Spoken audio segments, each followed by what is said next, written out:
Zurvan, Iranian Primordial Time.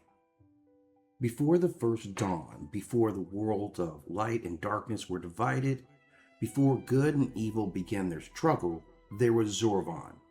Not merely a god who controlled time, Zurvan was time itself, the immeasurable condition with which gods, worlds, choices, and consequences all coexist.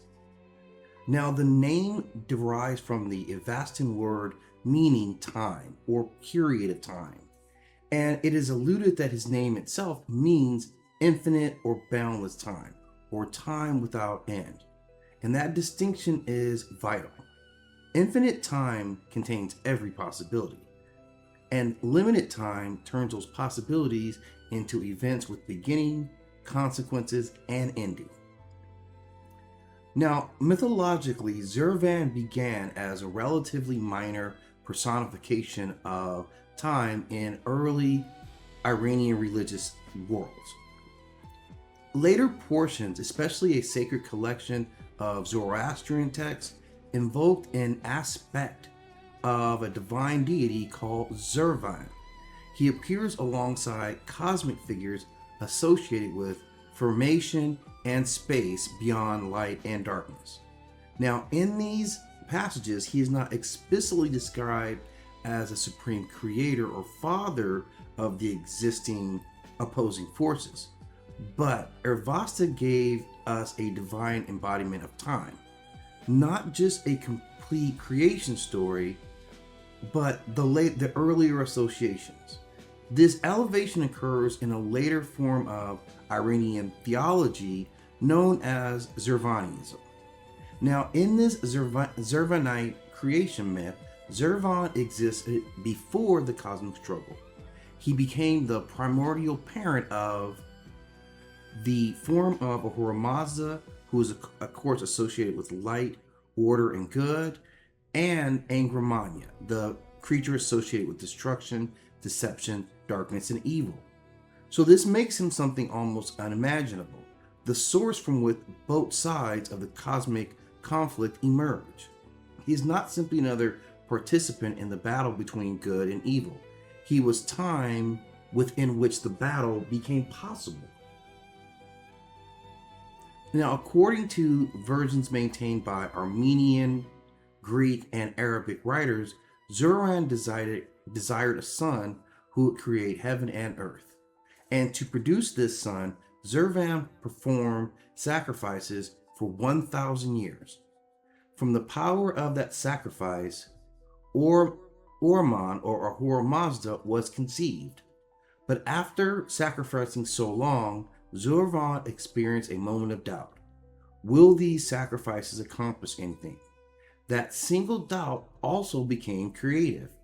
And while Ohrmazd was formed from his devotion, purpose, and Ahriman was produced from that same uncertainty.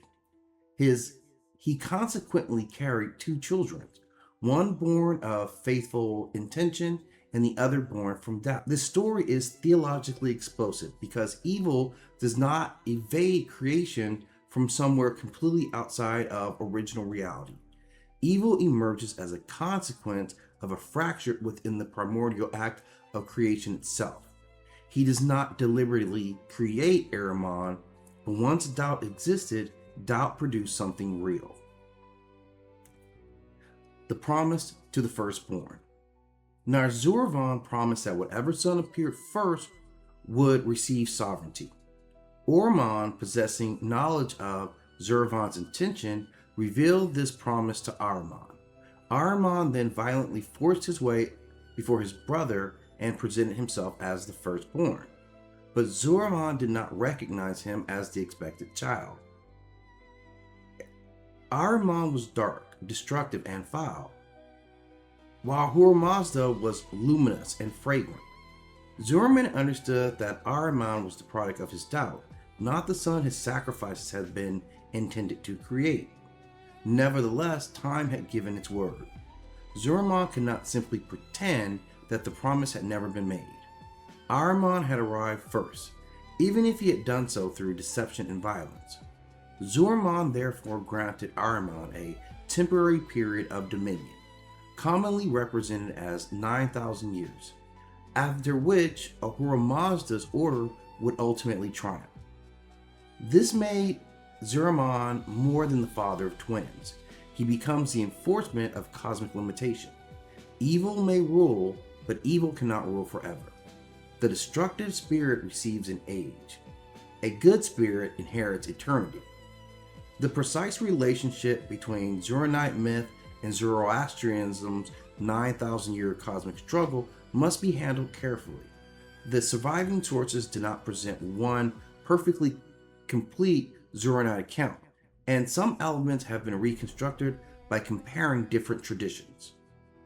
Now, Zurvan's power is not generally described like a mythological warrior throwing lightning or carrying a magical weapon. His power is more abstract and far greater. He is primordial existence. He precedes the ordered cosmos described in mythology. He exists before the opposition between Ohrmazd and Ahriman becomes the central structure of reality. He is the embodiment of infinite time. He does not merely travel through time or alter its flow. He represents the timeless expanse from which measurable time emerges. He is not standing inside the river. He is the river, its source, its banks, and the duration required for each to reach the sea. This is creation through intent. His sustained sacrifice produces Ohrmazd through thought, ritual, and desire that possess creative force. But the myth adds a warning. Creation responds not only to conscious intent, but also internal contradictions. Zurvan's doubt became just as cosmically productive as his faith. Zurvan limits the reign of Ahriman and establishes the duration of the conflict. Time becomes the boundary evil cannot cross. Ahriman may oppose Ohrmazd, but Ahriman cannot defeat the expiration date placed on his dominion. Authority over fate. Later interpretations connected Zurvan with destiny and cosmic necessity. If every event unfolds within the allotted duration, then time begins to resemble fate. This contributed to the idea that Zurvanite thought was strongly fatalistic. However, scholars now warn against attributing every Iranian discussion of destiny, astrology, or time to an organized Zurvanite sect. Is Zurvan male, female, or both? Well, he is usually called the father of Ohrmazd and Ahriman, but the creation story gives him the ability to conceive and carry the two twins. This places him beyond ordinarily human sexual categories. He can be interpreted as father and mother, masculine and feminine, or neither. The undivided totality exists before sexual differentiation. This makes theological sense. If Zurvan exists before the division of reality into opposing principles, then Zurvan must exist before the division between male and female. Later artistic reconstructions sometimes portray Zurvan as androgynous or a winged cosmic figure, but there is no single secretly established ancient identity that can be identified as an appearance of a male or purely female identity. Now, he is not simply described as the supreme god of Zoroastrianism. In surviving mainstream theology, Ohrmazd occupies that supreme position. The Avesta does not tell the complete story of Zurvan producing Ohrmazd and Ahriman. The father of the twins' narrative is primarily from outsiders writing during or after the specific period of creation, especially in Armenian Christian authors. The myth itself is well attested across several sources, but historians debate whether Zurvanism constituted a strict Zoroastrian sect, a theological school, a court-supported interpretation, or simply another creative narrative, along with several others circulating in the late Zoroastrianism period.